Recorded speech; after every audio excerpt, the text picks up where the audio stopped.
All right, so we are back, and I'm back on my MMA grind. That's right, UFC 296 is just around the corner, and for you guys, I wanted to do a special prediction video because I'm super intrigued with the main event. That's right, Leon Edwards, your 170-pound champ of the world, versus Colby Chaos Covington. The matchup is just so intriguing to me, and I thought for this prediction and this breakdown, we'd do something a little different. So thanks to EA Sports and UFC 5 for sponsoring this video and allowing me to get a little interactive. Let's break down this fight and why I think it could go a couple of ways. And by the way, this isn't the only time UFC 5 is going to be helping your boy out. I am live this Saturday here on the W.A.D.E concept for my UFC 296 live stream watch party. We're going to be having a fun time, man. We'll play some games of UFC 5, we'll watch all the fights, and it's all going to be brought to you by EA Sports. So again, a big shout out to EA. I want to see you guys Saturday, I think 4 or 5 p.m. Pacific's when I'm going to go live. So I'll see you guys then. But for now, let's talk about this fight. UFC 296 main event, Colby Covington, Leon Edwards. How does it go down? Who wins and why? The breakdown.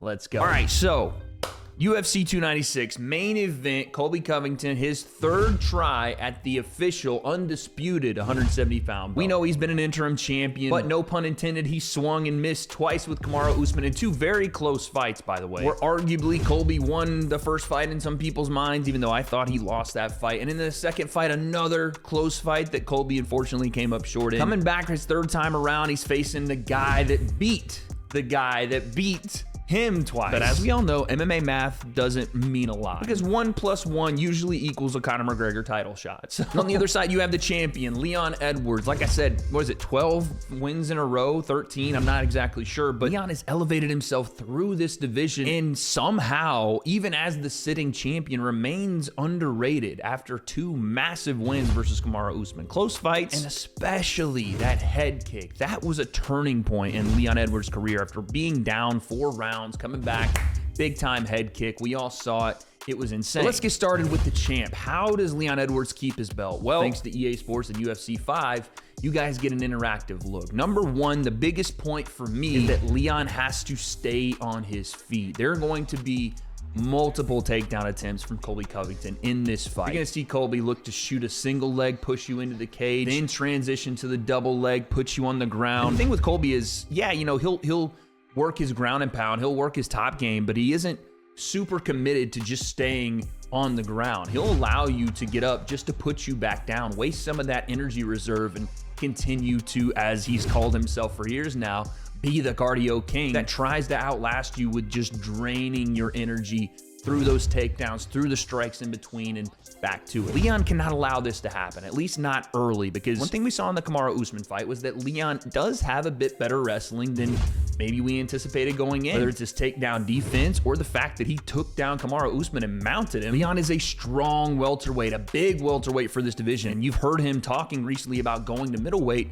This has to be where he flexes a bit of that muscle. He can't allow Colby to get into that flow state of throwing strikes to get to the takedown, to put you on your back, to let you up, put you on your back, ground and pound, and repeat. It can't happen. And the reason I'm so animate about this is because Leon does have this issue where he stays very close to the fence, looking to counter strike or allowing people to kind of walk forward into his strikes. And yes, he's slick on the feet, but allowing guys like Colby to already eat up 80% of the cage while standing behind that black line back to the fence is just inviting the thing that can't happen here for Leon. So point number 1 for Leon, he has to be able to either stay on his feet or get back to his feet. Keep this fight standing. I know it's the old wrestler versus striker, but he has to keep this fight standing. It's just where his best success lies. Point number 2 for Leon, how do you stop Colby from shooting? How do you stop the cardio king? How do you get him second guessing about walking forward or shooting those takedowns? For me, it's pretty simple. Those long legs, yeah, your boy been admiring. What do you want me to say? They're nice. Of Leon Edwards have to be able to land flush on Colby Covington's legs, body, and head. Pause. In other words, Leon Edwards has to kick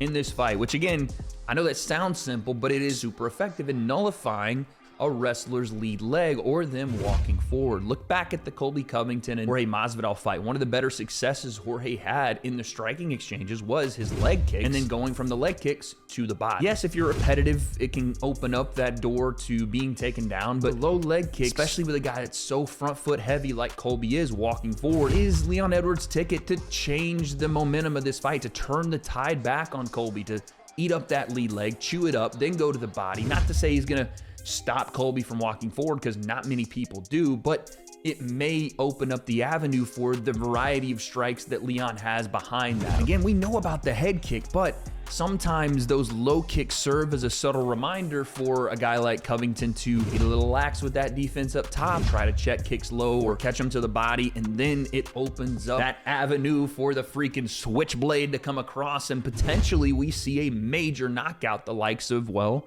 what we've seen from Leon in the past. Leon's striking is crisp, and it's far better planned out and utilized than I think people gave Leon credit for until the Usman head kick. I think he builds through rounds. It's like layers on a cake. He builds to get to the point where he's hitting you with so much variety with his hands and with his feet that it's hard for you to combat, and especially for a guy like Colby who's not as good a striker as Leon is, although in a second we'll talk about why I think he's a bit underrated there as well. Leon's mastery of striking will be the difference if he can utilize point 1, point 2, and then point 3. Leon cannot give up rounds. If you go back and watch Leon in the last 2 Kamaru Usman fights, he was a bit of a slow starter. In the second one for sure, and while that third fight was close, Leon was able to make the difference in the later rounds against Colby, who is, again, a machine, just continuous pace.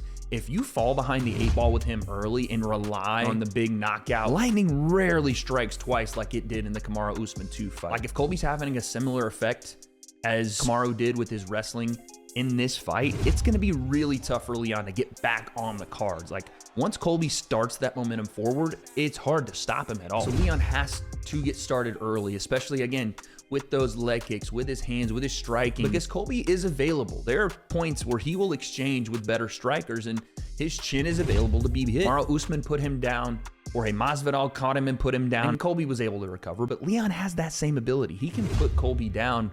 It's just a matter of being able to get started quickly and not fall behind the avalanche of Colby chaos, cardio king, Covington. Those are the 3 big points for the champ, at least in my opinion. You're gonna have to be able to get to or stay on your feet with Colby. You're gonna have to utilize kicks to not only set up your hands, but to get Colby's attention, to stop a bit of that forward pressure. And potentially, not that you're gonna gas Colby, but just slow him down enough to be able to turn the tide, get back on offense. And all of that is gonna have to start early and often, because if not, Colby Covington is a damn avalanche. So with that being said, let's talk about the challenger and how he may get this done. For Colby Covington, it's pretty simple, and everybody knows it. What Colby wants to do, what he likes to do, and how he likes to do it. In this fight, I think it's a big deal that Colby establishes some threat on the feet early. One thing everybody and their mother knows about this fight is that Colby is going to want to wrestle with Leon. Where Colby can have some success is where Colby, I think, has a bit of the trump card here, no pun intended, is the fact that his pace allows him to do this over 5 rounds. So you don't have to rush the takedown early if you're Colby Covington. Sure, throw those wrestling feints in and be able to get some reaction, but striking to wrestle,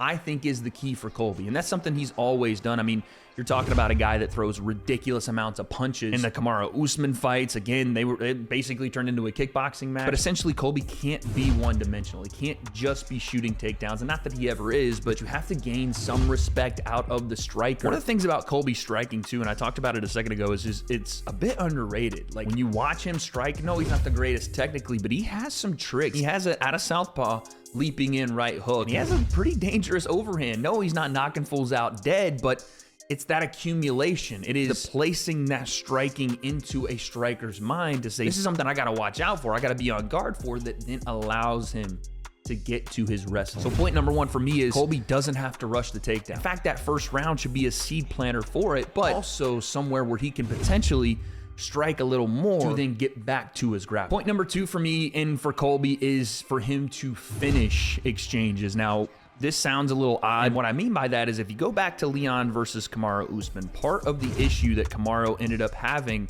especially in their second fight, the head kick fight, was that Kamaru was dominating that fight. But even in that 5th round where Kamaru is doing what he does, holding Leon against the cage, there's the separation, and this happened a couple times in their fight where Leon was allowed to get back to his feet. On the other side of that, when Colby Covington grapples, he is relentless. Not to say that he's looking to always take you down and hold you down, but it's just a never-ending cycle of what he does best, and I think that needs to be the case here as well. Whether he's just trying to take Leon down or he's pushing him into the cage, there needs to be a pointed finish to what it is he's doing. If that means grappling to strike, Colby needs to be able to land in those exchanges to punctuate what he's done. If that means striking to grapple, he does need to not only get to Leon, but put him on the mat against the cage and make Leon use maximum effort to break those holds or break those exchanges. In other words, what I'm saying is it shouldn't be easy. At no point can he allow Leon to break clinches, lead exchanges, or dictate the pace of this fight. That's where Colby thrives in his fights. He is able to use constant pressure to mask inefficiencies in his striking or the fact that he's not the biggest welterweight and isn't going to hold guys down. Because Colby's never been a damaging one-shot puncher, but it's his relentless pressure, pace, and volume that just overwhelms guys. And over 5 rounds, again, puts them in this blender to where if you can't knock him out or knock him down, it's a never-ending fucking hurricane that he's just continually coming forward. And that leads me to my third point for Colby. All these things sound nice that I'm saying, right? Yeah, relentless pressure, finish on your takedowns, or strike to grapple instead of grappling to strike. All that's great, but the third and final point for me is Colby Covington is going to have to risk for reward. This is the biggest point that I can make for Colby. Colby is going to have to throw some caution to the wind here in these fights. In my opinion, I don't think he can be as safe in these fights and still win because of Leon's strength, because of his ability to get to his feet and his underrated wrestling. There are going to be points where Colby's going to have to fight him on his feet. And again, that may be early on, that may be late. But in my opinion, he isn't just going to wrestle his way to a win. I think Leon's too good of a grappler to just be taken down over and over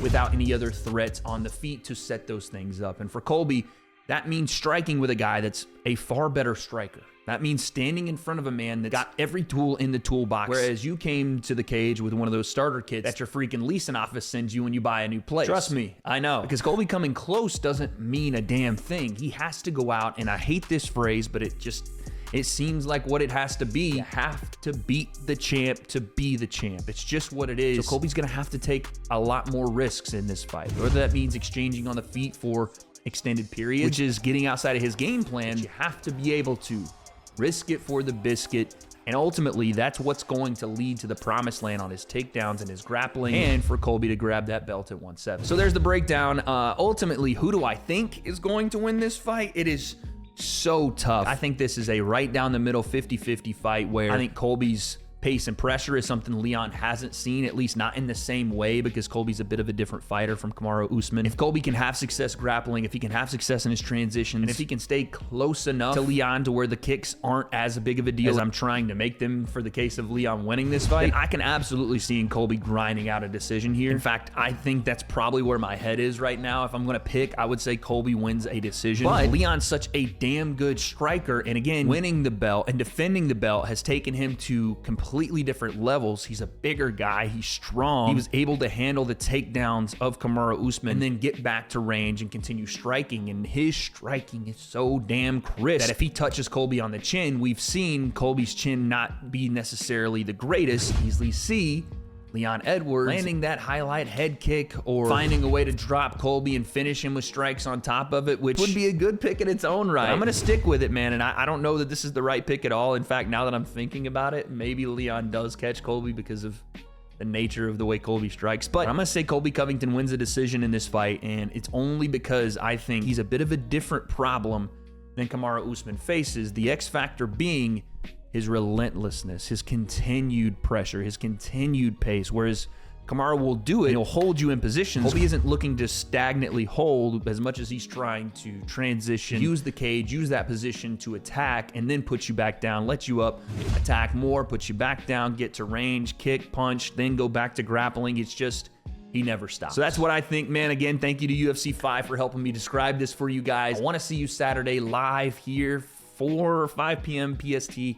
Still figuring it out. For our W.A.D.E Concept UFC 296 watch party. So before the champ Leon Edwards takes on Colby Covington this Saturday night, you can play as the champion in UFC 5 when you buy your copy and download the Alter Ego Origins free, available worldwide right now. His 12-win streak happened over years, but you can start yours today with EA Sports UFC 5, available until December 19th. What do you guys think of my picks and the analysis? Let me know in the comments below. And what happens on Saturday in the main event between Leon Rocky Edwards and Colby Chaos Covington? I don't have those answers, but guess we'll find out.